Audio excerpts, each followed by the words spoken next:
Kita lanjut bahas spoiler The Great Ruler Season 2 episode 110. Oke lah, gak usah banyak mang-ming-meng, kita langsung masuk aja ke pembahasan.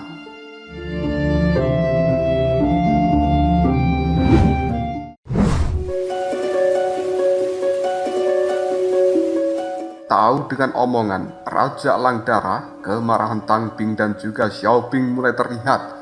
Sementara Jiu Yu dengan lantang mengatakan, apakah aku pernah menyetujui untuk menjual kuota pada istana Langdarahmu? Karena aku tidak setuju maka seharusnya tidak masuk dalam hitungan. Aku juga bisa membelinya seharga 2000 tetes cairan spiritual tertinggi jika perlu. Mendengarkan jawaban seperti ini, Raja Langdarah jelas marah karena dia tidak menyangka jika wanita ini akan begitu berani setelah lama menghilang. Jiu Yu sudah hampir menyerang, namun dengan cepat Kaisar Elang Langit atau Kaisar Tian Jiu segera berkata, jika di dalam konferensi ini dilarang menggunakan kekerasan.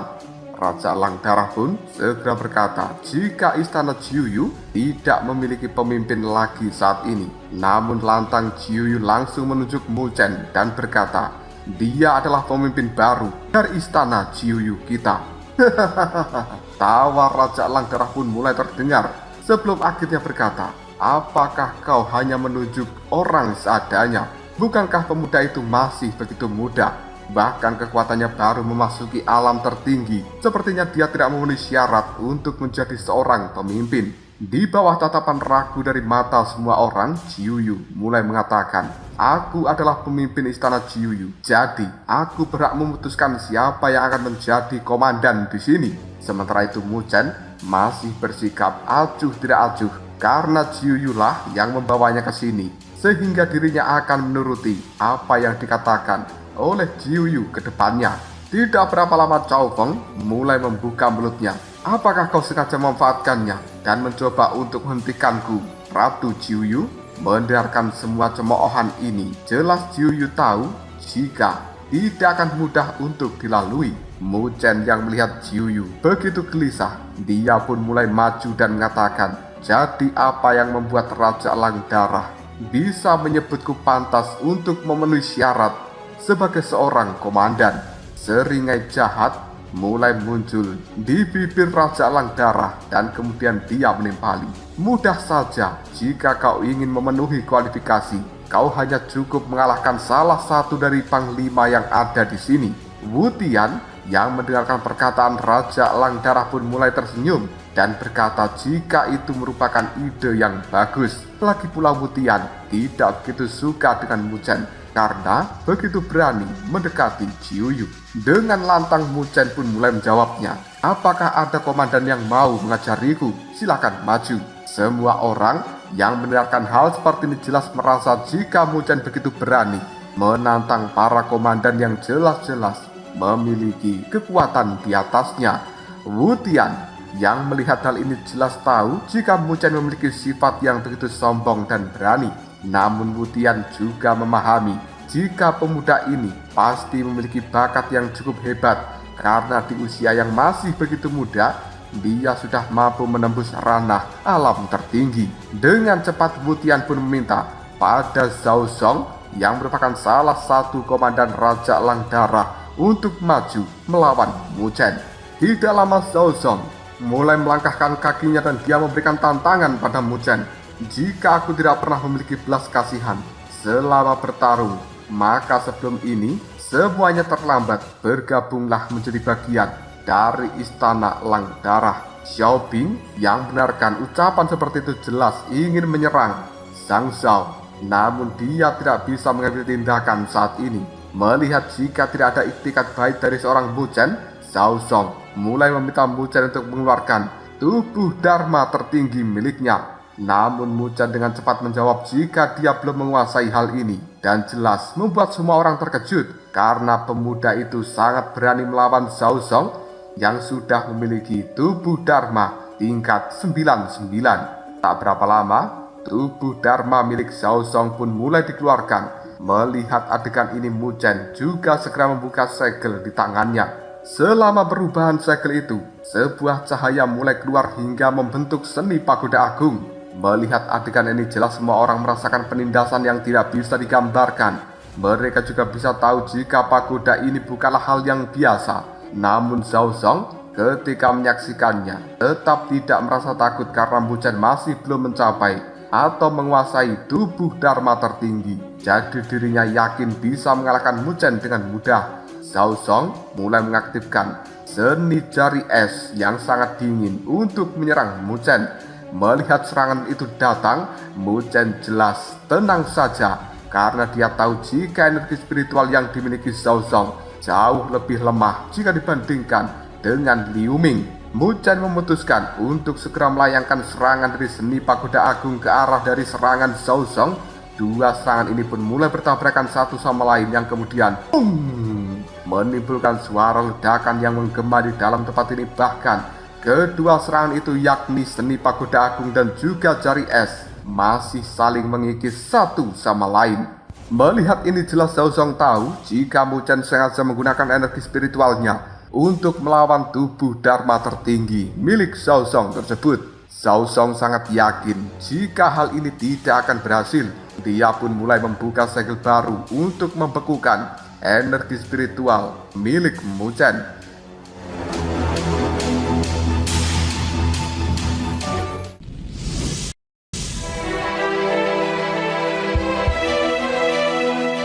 Di sisi lain, Mu Chen yang menyaksikan niat tersebut langsung membuka segel yang baru dan kemudian muncullah api ungu membakar jari es milik Zhao Zong tersebut.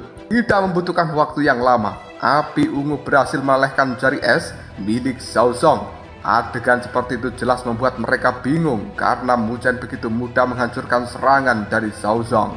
Mu Chen yang melihat ada sebuah kesempatan segera mengaktifkan seni pagoda agung lagi dan mengarahkan serangan kepada tubuh Dharma tertinggi dari Zhao Zong tersebut. Saat ini tubuh Dharma tertinggi mulai diselimuti sebuah cahaya emas yang begitu kental. Tubuh Dharma tertinggi dari Zhao Zong juga sedikit demi sedikit mulai meleleh. Hal ini jelas membuat Zhao Zong merasa begitu terkejut dengan kekuatan pagoda emas milik Mu Chen itu. Zhao Zong mulai mencoba segala segel yang dia miliki, namun hal ini terasa percuma karena energi itu tetap membakar seluruh tubuh Dharma Agung tertinggi miliknya. Tiba-tiba saja Kaisar tidur yang selama pertemuan menutup matanya dan juga dengan raut wajah yang masih begitu ngantuk. Dia membuka mata ini dan menyadari jika energi spiritual Mu Chen bukanlah hal yang biasa. Sementara itu Zhao Zong sudah mulai merasakan sakit karena tubuh Dharma Agung tertinggi sudah terbakar oleh api ungu milik Mu Chen. Namun dia tidak ingin menyerah dan mulai mencari kesempatan untuk melawan balik. Di sisi lain, Mu Chen tidak akan pernah membiarkan Zhao Zong memberikan serangan pada dirinya. Karena jika Mu Chen ingin menjadi pemimpin dari istana Jiuyu, maka yang diperlukan sekarang adalah intimidasi, bukanlah belas kasihan. Mu Chen pun segera menambahkan energi spiritualnya hingga membuat tubuh Dharma Agung dari Zhao Zong itu terbakar sepenuhnya. Karena hal ini Zhao Zong mulai memuntahkan cairan merah dari dalam mulutnya dan dia tidak menyangka jika Mu Chen akan benar-benar bisa menghentikan serangannya. Semua orang, bahkan para raja dan juga kaisar, mulai mengakui kehebatan Mu Chen yang mampu mengalahkan orang yang sudah memiliki kekuatan di atasnya. Mereka tidak menyangka jika Mu Chen akan secepat ini untuk melakukan perlawanan itu. Bahkan tubuh Dharma tertinggi dari Zhao Zong begitu mudah untuk dia lenyapkan. Zhao Zong pun mulai mundur secara perlahan dengan wajah yang sangat malu. Raja Lang Darah jelas merasa jika semua ini begitu memalukan. Sementara Mu Chen yang telah menang pun dia mulai berkata, "Bagaimana Tuan Raja Lang Darah? Apakah aku sekarang sudah memenuhi kualifikasi untuk menjadi pemimpin istana Jiuyu?" Mendengarkan ucapan dari Mu Chen, jelas Raja Lang Darah tidak terima jika harus mengembalikan kuota yang sudah dia beli. Dia mulai melayangkan tekanan pada Mu Chen. Namun pemuda ini tetap terlihat begitu tenang karena tekanan yang dia dapatkan masih belum seberapa jika dibandingkan dengan tekanan yang diberikan Luo Tianzhen, kakek dari Luo Li. Wu Tian yang melihat hal ini langsung maju dan menantang Mu Chen untuk bertarung dengan dirinya. Jiuyu yang mendengarkan ucapan dari Wutian jelas tidak akan membiarkan hal ini terjadi karena dia tahu kekuatan Muchen tidak mungkin bisa mengalahkan Wutian ini. Jiuyu pun mulai memberikan usul supaya raja melawan raja. Bagi siapa yang kalah, maka dia harus memberikan kuota itu. Mendengarkan ucapan dari seorang Jiuyu, jelas semua orang terkejut. Karena hal ini berarti mereka harus merelakan reputasi istananya apabila sampai kalah. Sementara Raja Langdarah juga cukup keberatan. Karena saat ini Jiuyu sudah melewati kesengsaraan binatang surga. Sehingga kekuatan yang dia punya tidak bisa dianggap remeh. Melihat jika perdebatan ini semakin memanas saja, membuat Kaisar Elang Langit atau Kaisar Tianqiu mulai mengambil keputusan agar kuota istana Jiuyu dikembalikan saja. Mendengarkan ucapan seperti itu, Raja Langdarah mulai melirik ke arah Kaisar Mataroh. Namun orang itu justru menyetujui untuk mengembalikan kuota milik istana Jiuyu yang sebelumnya telah diambil oleh istana dari Raja Langdarah. Melihat jika Kaisar Mataroh tidak bisa membelanya, Raja Langdarah hanya bisa pasrah dengan keputusan ini. Jiuyu yang mendengarkan itu jelas merasa begitu senang. Dia pun segera berkata supaya pembahasan selanjutnya mengenai kota-kota yang awalnya berada di bawah yurisdiksi dari istana Jiuyu juga dikembalikan lagi. Mendengarkan perkataan ini jelas Raja Langdarah tidak akan terima karena kota-kota tersebut sekarang berada di bawah kendalinya dan kota-kota itu sudah dianggap sebagai domba-domba gemuk yang memberikan kontribusi cairan spiritual tertinggi setiap tahunnya. Jika dia memberikan kota-kota tersebut kepada istana Jiuyu, maka istana Langdarah tidak akan bisa berkembang dengan pesat lagi. Setelah Raja Langdarah melayangkan protesnya ini, Jiuyu hanya menjawab jika dirinya hanya ingin mengambil kembali apa yang sudah menjadi miliknya. Dikarenakan kedua raja ini tidak akan ada yang mau mengalah, Kaisar Mataroh pun mulai mengambil tindakan. Dia mengatakan, kalian sebaiknya berhenti bertengkar. Di alam Daluo ini memiliki aturannya sendiri. Jika ada yang tidak puas soal wilayah, silakan mengambil tindakan.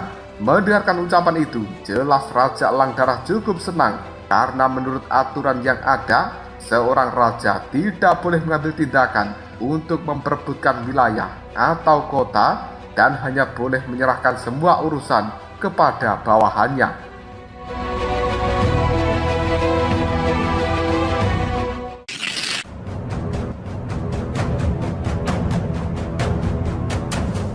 Jiuyu yang mendengarkan perkataan dari Kaisar Mataroh jelas mengetahui apabila lelaki tua itu sengaja berkata demikian untuk menghentikan Jiuyu mengambil tindakan. Karena saat ini semua orang juga tahu jika istana Jiuyu hanya memiliki Muchen sebagai pemimpin. Jika terus memaksa, maka Jiuyu bisa saja kehilangan wilayahnya secara permanen. Jiuyu pun akhirnya menyerah. Untuk saat ini keadaan sangat tidak memungkinkan untuk mengambil tindakan karena Muchen belum lama mendapatkan kuota untuk memasuki kolam emas. Dirinya yakin jika masih ada banyak waktu untuk memperebutkan kembali apa yang seharusnya menjadi hak milik istana Jiuyu. Akhirnya pertemuan ini pun dilanjutkan dengan Jiuyu yang hanya memilih untuk diam. Setelah semua hal selesai, mereka semuanya memutuskan untuk segera keluar dari aula pertemuan ini. Namun saat perjalanan pulang, pasukan Jiuyu tidak sengaja bertemu dengan pasukan Raja Langdarah. Pertemuan kali ini tidak luput dari cekcok. Bahkan Wutian memiliki keinginan untuk menghabisi Muchen saat pertandingan berlangsung. Namun Muchen tidak takut sama sekali dan bahkan balik menantang jika dirinya nanti yang akan menghajar Wutian sampai dia tidak bisa bangun lagi. Jiuyu yang mendengarkan gumama dari seorang Muchen mulai meminta supaya Muchen berlatih lebih keras lagi agar bisa mengalahkan Wutian. Sementara Tang Bing dan juga Xiao Bing yang melihat kepercayaan diri Muchen cukup heran karena Wutian adalah orang yang sudah menduduki peringkat pertama di antara semua komandan di alam Daluo ini. Ketika mereka akan pergi, mulai terdengar seseorang yang memanggil Jiuyu. Setelah menoleh ternyata orang itu adalah Suking. Dia mulai mengatakan selamat pada Jiuyu. Namun ketika dirinya ingin menyatakan perasaannya, Jiuyu dengan cepat mulai berbalik. Melihat hal ini, Zhao Yue mulai mendekati Suking yang telah ditolak oleh Jiuyu. Dan dia juga menyadari jika nasib dirinya tidak jauh lebih baik dari Suking, karena dahulu kala Zhao Yue pernah ditolak oleh Tang Bing. Selama di perjalanan pulang ini, Mu Chen dan juga Jiuyu mulai mengobrol. Mereka membicarakan Suking yang menyukai Jiuyu. Namun Jiuyu sungguh tidak suka dan memilih untuk memberikan wejangan kepada Mu Chen. Jiuyu juga bertanya pada Mu Chen apakah yakin jika akan bisa mengalahkan Wu Tian atau bahkan Cao Feng. Mu Chen berkata jika dirinya saat ini masih belum bisa mengatakan hal itu. Namun, Mu Chen yakin jika dalam kurun waktu 2 bulan, dia akan mampu mengalahkan semua komandan itu. Karena dengan waktu yang dia miliki, Mu Chen cukup yakin bahwa dia akan bisa mengolah tubuh Dharma tertinggi. Sehingga tidak akan ada lagi yang berani kepada Mu Chen. Sementara di sisi lain, Aula Elang Darah terlihat begitu sunyi karena sekarang tidak ada pasukan yang berani membuka suara.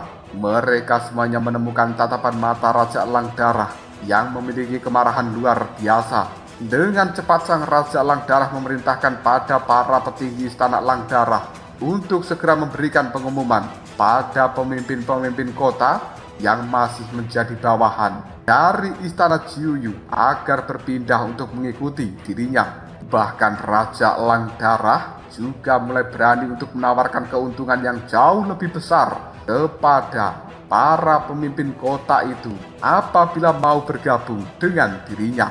Raja Elang Darah mulai menatap pada Wu Tian dan juga Cao Feng lalu mengatakan, aku telah mengamankan kuota kalian di dalam kompetisi kolam emas Daluo. Aku harap kalian berdua tidak mengecewakanku. Di sisi lain, Mu Chen dan juga yang lainnya sudah sampai di istana Jiuyu. Mu Chen memutuskan untuk segera menuju ke ruang pelatihan untuk bermeditasi dan juga berlatih. Setelah merasa cukup tenang, Mu Chen mulai mengeluarkan kertas hitam yang berisi metode kultivasi untuk tubuh abadi Matahari Agung. Setelah mempelajari tulisan di dalam kertas hitam itu, Mu Chen segera mengeluarkan 3 komponen yang dia perlukan untuk membentuk tubuh Matahari Agung tersebut. Tak berapa lama energi dari kertas hitam mulai masuk ke dalam tubuh dari Mu Chen. Hal ini membuat Mu Chen memperoleh informasi jika hanya ada satu kesempatan untuk bisa mengolah tubuh abadi Matahari Agung.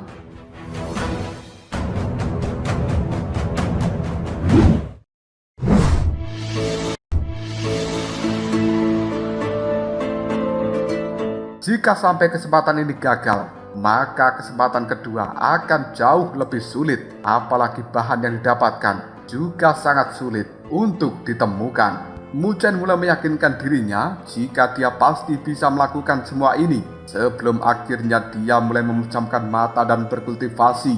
Sekarang, lautan agung yang berada di dalam tubuh Mu Chen mulai mengeluarkan gelombang yang begitu kuat hingga sangat sulit untuk dijinakkan. Jiwa Mu Chen mulai duduk bersila dengan tatapan yang begitu serius sebelum akhirnya dia membuka segel yang cukup rumit.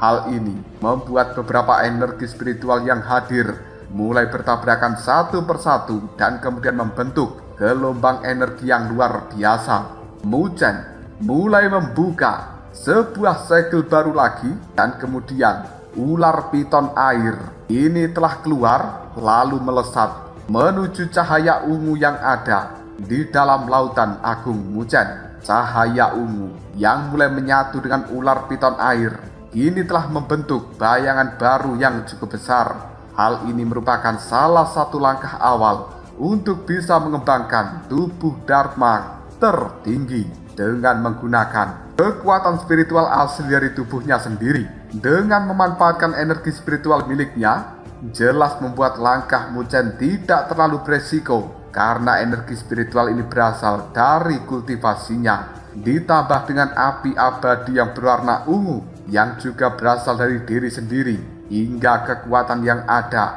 akan jauh lebih dahsyat dari mereka yang hanya bisa mengandalkan energi spiritual dari luar. Setelah kultivasi yang cukup panjang, akhirnya Muchen berhasil membentuk tubuh Dharma Karya tertinggi. Muchen bisa bernafas lega kali ini, namun dia tahu jika ini adalah awal dari pelatihan yang sebenarnya. Tak lama kemudian, Ganoderma yang melayang di depan Muchen mulai bergerak menuju mulut Muchen yang terbuka, yang kemudian berubah menjadi sinar cahaya, lalu masuk ke dalam jiwa Muchen yang seterang matahari dan ingin membakar semuanya yang ada. Karena tubuh Dharma tertinggi yang telah Muchen padatkan kali ini mulai berubah menjadi debu, Muchen segera membentuk sebuah segel dengan gelang yang berada di tangannya. Energi yang cukup banyak mulai menyebar dan juga menyatu kembali dengan energi yang sebelumnya sudah ada. Di sisi lain, Muchen beruntung karena telah membuka segel dari mangkok pengumpul roh hingga berhasil mengeluarkan 50.000 tetes cairan spiritual tertinggi. Hal ini jelas akan berguna untuk tubuh Dharma Karya tertinggi menuju ke tubuh abadi. Setelah cairan spiritual tertinggi itu keluar, Muchen langsung mengubahnya menjadi energi spiritual yang memasukkan energi tersebut ke dalam mulutnya. Energi ini juga mulai bergabung dengan lautan agung milik Muchen, lalu turun menyelimuti tubuh Dharma Karya tertinggi dari seorang Muchen dengan kekuatan yang luar biasa. Energi yang ada di dalam lautan agung mulai terserap ke tubuh Dharma Karya tertinggi itu. Jika setiap orang hanya memerlukan 1.000 sampai 2.000 tetes saja, setelah 8 hari Muchen sudah hampir menghabiskan 50.000 tetes cairan spiritual untuk bisa menyempurnakan tubuh Dharma Agungnya yang merupakan tubuh Matahari Agung. Ketika semua hal ini berhasil dilalui oleh Muchen, tubuh Dharma Karya tertinggi miliknya menjadi semakin menakjubkan. Tak lama kemudian Muchen juga mulai mengambil buah kekosongan matahari dan dia mulai memakannya. Hal ini membuat energi yang berada di dalam lautan agung mulai meledak-ledak dengan cara yang begitu kacau, membentuk sebuah matahari yang cukup besar. Bahkan matahari ini mulai dililit oleh energi yang sudah ada sebelumnya. Muchen bisa merasakan jika tubuh Dharma Karya tertinggi miliknya sudah begitu padat. Saat buah kekosongan matahari yang barusan dimakan Muchen seakan mulai menguji kekokohan dari tubuh Dharma Karya Muchen ini. Dikarenakan hal seperti itulah Muchen mulai berubah menjadi lebih serius lagi. Namun cahaya dari matahari yang ada di dalam tubuhnya juga semakin ganas. Muchen pun merasakan ketakutan jika tubuh Dharma Karya tertingginya tidak kuat untuk menahan energi matahari ini. Karena jika sampai itu gagal, maka Muchen akan langsung terputus sepenuhnya dengan tubuh abadi Matahari Agung. Setengah hari telah berlalu, namun sayang fluktuasi energi yang ada masih belum menyusut dan malah semakin meningkat. Wajah dari Muchen sekarang seakan-akan berubah menjadi memerah karena panasnya terik matahari. Bahkan tubuh dari Muchen juga bergetar hebat. Sekarang Muchen mulai bisa merasakan jika tubuhnya seakan-akan ingin meledak karena tidak kuat menahan energi keemasan yang masuk dan bergerak dengan cara yang sangat liar. Pada akhirnya, dar, tubuh Dharma Karya tertinggi milik Muchen pun benar-benar meledak. Namun dengan cepat Muchen mulai membentuk sebuah segel di tangannya dan kemudian daun ilahi abadi kini melesat ke dahi dari Muchen. Energi yang ada juga mulai mengalir ke tubuh Dharma Karya milik Muchen yang sudah meledak itu. Jiwa Muchen yang tahu akan adanya tabrakan energi yang begitu kuat mulai masuk ke dalam lautan agung untuk menghindari kemungkinan buruk yang terjadi.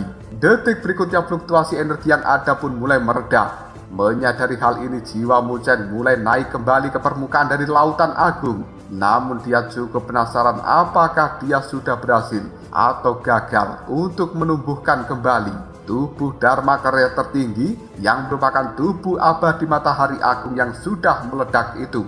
Mu Chen pun mulai membuka sebuah segel di tangannya dan berkata, "Hatiku seperti matahari, bersinar terang dan tidak pernah padam." Setelah segel ini mulai dibentuk oleh Mu Chen, daun ilahi abadi sudah berubah menjadi titik-titik cahaya yang mulai menyebar, sebelum akhirnya muncul energi ungu dan emas yang menyatu di dalam tempat ini. Mu Chen juga bisa melihat jika cahaya keemasan yang ada jauh lebih terang daripada sebelumnya. Mu Chen mengetahui jika tubuh Dharma Karya tertinggi miliknya sekarang tertata dengan begitu kuat hingga sulit untuk dihancurkan. Bahkan setelah energi itu perlahan mulai menghilang, Mu Chen bisa melihat tubuh Dharma Karya tertinggi miliknya yang sangat mirip dengan wajah Mu Chen, namun memiliki tekanan yang sangat mendominasi. Tubuh fisik dari Mu Chen memutuskan untuk membuka mata dengan raut wajah penuh kegembiraan. Hal inilah yang membuat Jiu Yu penasaran, apakah Mu Chen berhasil? Mu Chen tidak ingin berbasa-basi lagi.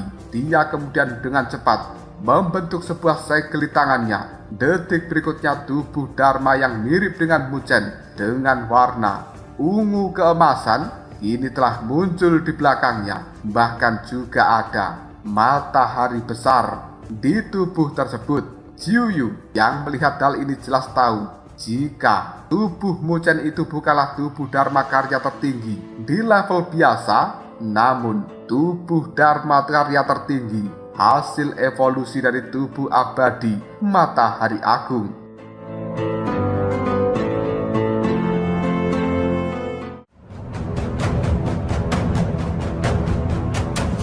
Lalu apakah yang akan terjadi selanjutnya? Mungkinkah tubuh ini akan bisa membantu Mu Chen untuk memenangkan kompetisi berikutnya? Jika kalian penasaran, tunggu aja jawabannya di next video. Ngobrol Shop.